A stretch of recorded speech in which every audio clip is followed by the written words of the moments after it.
ষষ্ঠ উপজেলা পরিষদ নির্বাচনের প্রথম ধাপের আনুষ্ঠানিক প্রচার শেষ হচ্ছে আজ রাত 12টায়। সে সময় তাই প্রচারে ব্যস্ত সময় পার করছেন প্রার্থীরা, ছুটছেন ভোটারদের দাঁড়ে দাঁড়ে। এ বিষয়ে আরও জানাতে মেহেরপুর থেকে যুক্ত হচ্ছেন সহকর্মী মাজেদুল হক মানিক।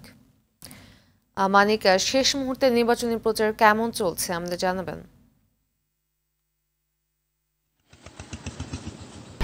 1, 2, 3 ঢাকায় জমি জিতে নিন 100% ক্যাশব্যাক সহ 20 কোটি টাকার পুরস্কার।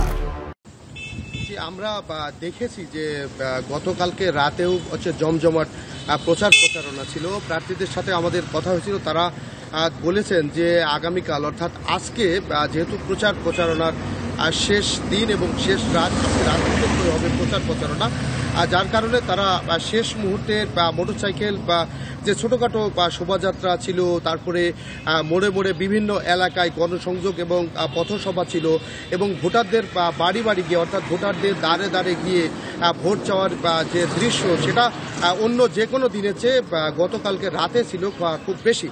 আমরা প্রার্থীদের সাথে কথা বলেছি, তারা বলেছেন যে আচরণ বিধি অনুযায়ী যেহেতু দুপুর 2টা থেকে প্রচারণা শুরু হয়, সেহেতু তারা আজকে দুপুর 2টা থেকে প্রচারণা শুরু করবেন এবং শেষ মুহূর্তে অর্থাৎ শেষ মুহূর্তে যত প্রচারণা জায়গা যেখানে বাকি আছে সেই জায়গাগুলো তারা শেষ করে পরবর্তীতে তারা নির্বাচনী যে ভোটের দিনের যে তাদের পরিকল্পনা অর্থাৎ ভোটার নিয়ে আসা এবং কর্মীদেরকে বাড়ি বাড়ি গিয়ে ভোটারদের নিয়ে আসার যে পরিকল্পনা রয়েছে সেই পরিকল্পনা বাস্তবায়নের জন্য তারা শেষ মুহূর্তের পরিকল্পনা নিয়ে বসবেন। এলাকার ভোটারদের সাথে আমরা কথা বলেছি, তারা বলেছেন যে আসলে এবারের প্রচারণায় ব্যতিক্রমী ছিল, যেহেতু তীব্র গরমের কারণে দিনের বেলা প্রচারণার তীব্রতা ছিল, প্রার্থীরা প্রায় সব প্রার্থী কিন্তু তারা প্রচারের জন্য রাতকে বেছে নিয়েছেন। আমরা জানি যে মেহেরপুর সদর এবং মুজিবনগর উপজেলা পরিষদ নির্বাচন, যেখানে প্রথম ধাপের নির্বাচন আগামী 8ই মে ভোট গ্রহণ হবে, সেখানে নির্বাচন কমিশন